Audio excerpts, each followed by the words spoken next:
10వ తారీఖు ఆయన జన్మదినోత్సవం కుటుంబ సభ్యులందరి సమక్షంలో కూడా ఆయన జన్మదినోత్సవాన్ని జరుపుకున్నారు. అయితే 2 రోజుల వ్యవధిలోనే ఆయన ఈ రకంగా తుదిశ్వాస విడవడం అనేది తెలుగు పరిశ్రమని ఆయన సన్నిహితులను కుటుంబ సభ్యులను కూడా తీవ్ర దిగ్భ్రాంతికి గురి చేసింది. ప్రస్తుతం కోటా నివాసం వద్ద ఉన్నాము. నటులు తనికెళ్ల భరణి అలాగే శివాజీ రాజా ఇప్పుడే కోటా పార్థివ దేహాన్ని సందర్శించడానికి ఆయన నివాసం వద్దకు రావడం జరిగింది.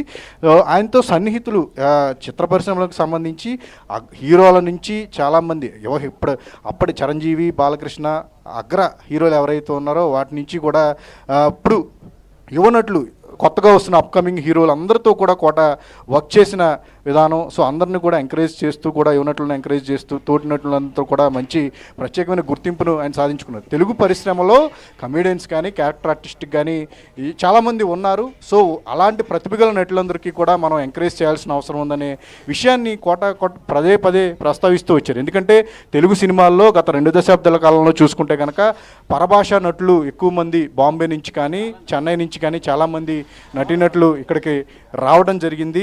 సో వాళ్ళందరూ కూడా ఎక్కువగా సినిమాలు చేస్తూ ఉన్న క్రమంలో కోట ఇదే విషయాన్ని ఆయన ఎక్కువగా ప్రస్తావిస్తూ వచ్చారు. మన దగ్గర ఎంతో ప్రతిభగల నటులు ఉన్నారు, రంగస్థల నటులు ఉన్నారు, అద్భుతంగా నటించే వాళ్ళు ఉన్నారు. అలాంటి క్రమంలో భాష తెలియని పరభాష నటుల్ని చేయొచ్చు, కానీ కొంచెం తెలుగు నటులకు ప్రాముఖ్యత ఇవ్వాలి అనే విషయాన్ని కూడా కోట ఎప్పుడు ప్రస్తావించి వచ్చేవారు. ఆయన పరభాషా చిత్రాల్లో నటించినప్పటికీ కూడా ఒక అగ్రశ్రేణి నటుడుగా కూడా, ఎందుకంటే తెలుగు సినిమాల వరకు తెలుగు నటులకి పరభాషా చిత్రాలు వచ్చేప్పటికీ వాళ్ళ భాషకు సంబంధించిన నటులకి ఎక్కువ ప్రిఫరెన్స్ ఇస్తూ వచ్చారు. బట్ కోట టాలెంట్ చూసిన తర్వాత గణేష్ అనే సినిమాలో ఆయన చేసిన నటన నంది అవార్డు, పలు అవార్డులతో పాటు పరభాషా చిత్రాల్లో కోట నటించేందుకు కూడా ఎక్కువగా ఆయన్ని అవకాశం ఇచ్చేందుకు ఆయన్ని తమ సినిమాల్లో వాడుకునేందుకు కూడా చాలామంది పరభాష దర్శకులు ఎక్కువగా ప్రాముఖ్యత ఇచ్చి వచ్చారు అప్పట్లో. సో ఆ క్రమంలో అంతా భారతీయ చలనచిత్ర పరిశ్రమలో ఒక అగ్రశ్రేణి క్యారెక్టర్ ఆర్టిస్ట్గా కానీ నటుడిగా కానీ తన టాలెంట్ను చూపి 100కి 200% న్యాయం చేస్తూ ఎంతో తనకంటూ ఒక ప్రత్యేకమైన గుర్తింపును సాధించుకుంటూ వచ్చారు. అయితే ఇప్పుడు చూసుకుంటే కనుక 750కి పైగా చిత్రాల్లో ఆయన అనేక రకమైన క్యారెక్టర్లు అన్నీ కూడా చేస్తూ వచ్చి ఎంతోమంది యువనటులకు కూడా ఆయన దీనికి సంబంధించి ఒక స్ఫూర్తిని నింపే ప్రయత్నం అయితే కూడా కోట పాత్రలను చూస్తే మనకు అర్థమవుతూ ఉంటుంది. ప్రత్యేకంగా కోట శ్రీనివాసరావు కోసమే కొన్ని పాత్రలు సిద్ధమయ్యాయి. కొంతమంది దర్శకులు రాయటం అనేది మనకు కొన్ని సినిమాల వరకు కూడా చూడటం జరిగింది. ఒక 750కి పైగా చిత్రాల్లో కోట శ్రీనివాసరావు నటించారు.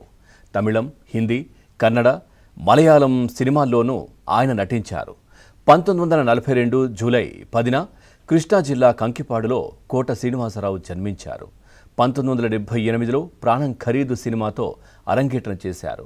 ప్రతి ఘటన సినిమాతో విలన్గా మంచి గుర్తింపు లభించింది.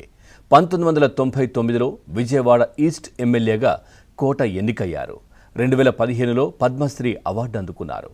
కోట శ్రీనివాసరావు 9 నంది అవార్డులు, సైమా అవార్డు అందుకున్నారు.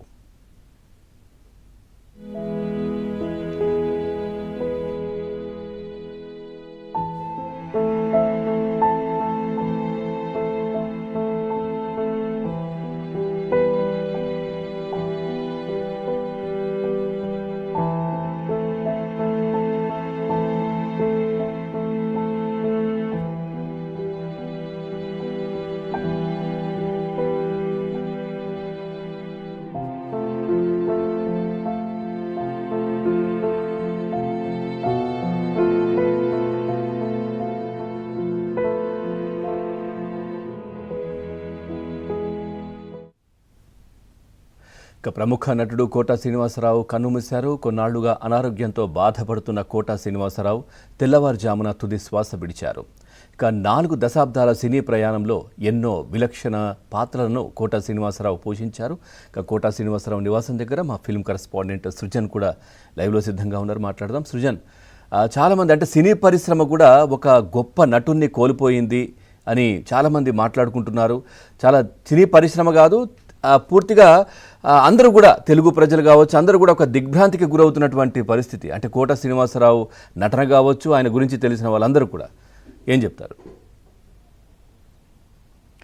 ఎస్ పవన్, ఒక విలక్షణమైన నటుడు అనగానే తెలుగు సినీ పరిశ్రమలో టాప్ 5 ప్లేస్లో కోట శ్రీనివాసరావు పేరు కూడా మనం వింటూ ఉంటాం. ఎందుకంటే ఏ పాత్ర ఇచ్చినా సరే దాన్ని పరిపూర్ణంగా నటించగల సత్తా ఆయనకి ఉంది. అంత ప్రతిభ గల నటుడు. అంటే తొలుత ఒక స్టేట్ బ్యాంక్ ఎంప్లాయీగా ఆయన ప్రారంభించి ఆ తర్వాత రంగస్థల నటుడిగా కూడా ఆయన కొనసాగారు. 20